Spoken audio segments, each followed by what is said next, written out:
So what Rob just did here was we applied glue to it. Go ahead. Okay, so we got a 100-pound weight on there, 100-pound roller. Rob's just going to start pushing that down into the glue. And this is how you get a really good adhesion. Is that a word? Adhesion?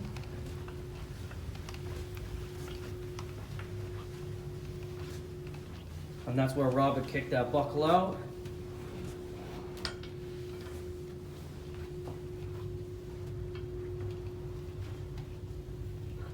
And this is how we get it nice and smooth and we get the glue to start attaching to the back of the carpet.